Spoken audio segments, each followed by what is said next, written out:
भगवान राम वन में चले गए।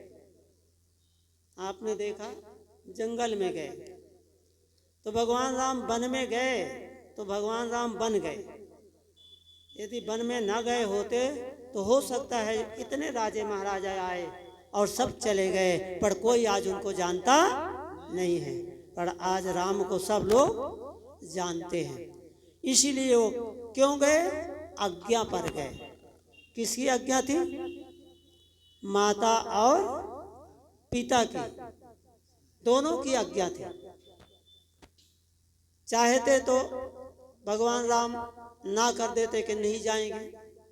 माता कैकेयी ने कहा तो उन्होंने कह देते कि जंगल में हम क्यों जाएं, अपने बेटे को भेज दो।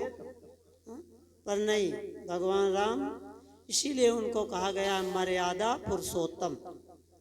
सब काम वो मर्यादा में करते थे। कोई चीज आप देखो, रावण में क्या कमी थी? बोलो, रावण में क्या कमी थी? सोने की लंका थी, धन इतना था, धन उनके इतना था, और ज्ञान में भी कम नहीं थे। चारों वेदों पर उन्होंने भाष्य लिखा, रावण भाष्य मिलता। ज्ञानी भी थे, रूपवान भी थे, सुंदर भी थे, जवान भी थे, और उनका परिवार भी कितना बड़ा था। बोलो, बोलते कहते हैं कि 1.25 लाख पूत, 1 लाख पूत 1.25 लाख नाती। ऐसा कहा जाता है कि 1 लाख बच्चे थे। कितना बड़ा परिवार था। और 1.25 लाख तो उनके बच्चों के बच्चे, जिनको हम नाती बोलते हैं। परंतु क्या कमी रही कि जिसके कारण से आज भगवान राम की पूजा करते हैं, हम लोग श्रद्धा सुमन समर्पित करते हैं, और रावण को हम क्या करते हैं? आज भी उसका पुतला जलाकर मारते हैं। क्या कमी थी बताओ?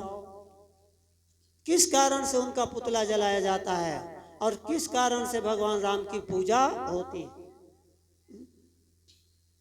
बताओ, कोई बोलो, भाई बोले, बहनें बोले।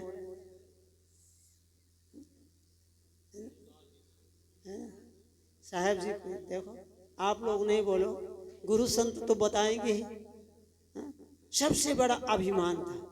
और महाभारत क्यों हुआ? आप देखो, दुर्योधन भी तो यही किया ना।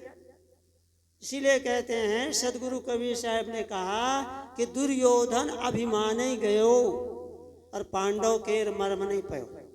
दुर्योधन भी अपने अहंकार में चला गया। क्या, कौन सा अहंकार था? वो यही सोचता था ना कि हम तो 100 भाई हैं और पांडव कितने हैं? 5 भाई हैं। आप जो 100 भाई जीतेंगे कि 5 जीतेंगे? एक भाई के पीछे कितने आए? 20-20 है ना, 20 पंचे 100। तो उनको यही अहंकार था कि जीतेंगे तो हम जीतेंगे, क्योंकि एक भाई और 20 लोग घेर कर उसको मारे तो बोलो एक बेचारा जीतेगा कि 20 जीतेंगे। इसी अहंकार के लिए दुर्योधन भी चला गया। इसीलिए संतों ने यहाँ पर कहा है कि भगवान श्री राम में अहंकार नहीं था, निराभिमानी थे, और रावण में अहंकार था। दूसरा क्या था? भगवान राम चरित्रवान थे, इसीलिए राम चरित्र कहा जाता है। और रावण में क्या था? चरित्र का हनन था। क्या सीता जी को न लाता?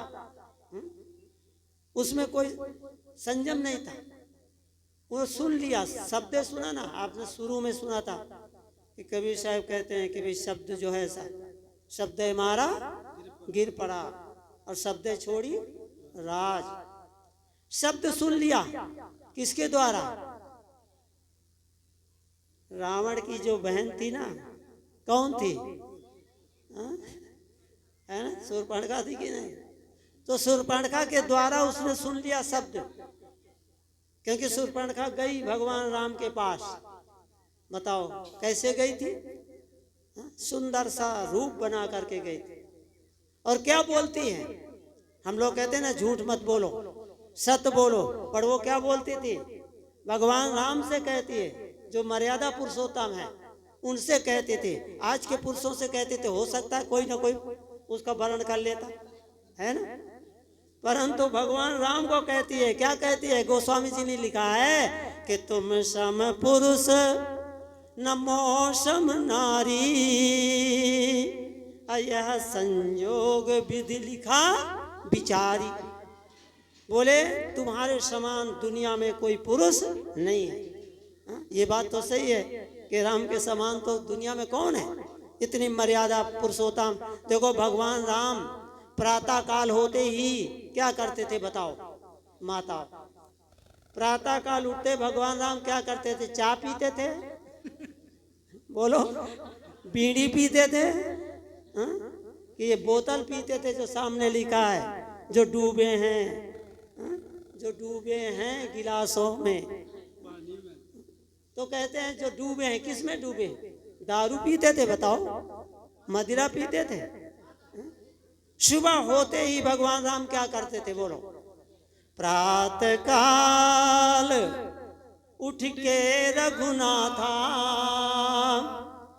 और मात पिता गुरु नावे बोल दिया करो। आप सब ज्ञानी हो, ऐसा मत सोचना कि हम लोग बड़े ज्ञानी हैं। कोई ऊंचे बैठने से ज्ञानी नहीं होता और नीचे बैठने से कोई अज्ञानी नहीं होता। देखो हमारे नेताजी बैठे हैं, हमने तो कहा कि भाई कुर्सी में आप बैठो, पर नहीं, इसको बोलते हैं निराभिमानता। जो बड़े होते हैं वो अपनी बड़ाई नहीं दिखाते। कबीर साहब कहते हैं ना, हीरा कबहू ना कहे, क्या कहते हैं? लाख टका मेरा मोल। कहते हैं कि मेरा लाख टका मोल है। अरे हीरा की कीमत तो जौहरी अपने आप ले लेता, पहचान लेता।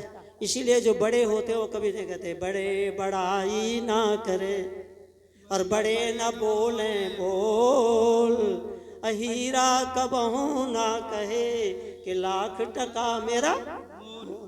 जो बड़े होते हैं वो विनम्र होते हैं और हमेशा कहते हैं, गुरु जी की पुस्तक है, एक शेर और रुबाई यहाँ पर है, थोड़ी सी पुस्तकें लाए हैं। अभी हमने कहा भाई ये आजकल तो मोबाइल में सब कुछ आ गया है, पर फिर भी जब समय मिले तो जैसे हमें बोलते थे हमारे मरु भाई कि मैं 1 घंटा स्वाध्याय करता हूँ, तो आप लोग भी ये छोटी छोटी पुस्तकें हैं उनको थोड़ा देखा करो। हर समय मोबाइल में ना जीवन बिताओ, समय तो बीतता है। मोबाइल में बहुत अच्छी बातें हैं, पर मोबाइल में इतनी खराब बातें हैं कि जिनको हम सरकार से निवेदन करते हैं कि ऐसे चित्रों को जो दिखा रहे हैं इन पर प्रतिबंध लगना चाहिए। नहीं, हमारे बच्चे तो ऐसे बिगड़े हुए हैं, सारा संसार बिगड़ा हुआ है, मन तो वही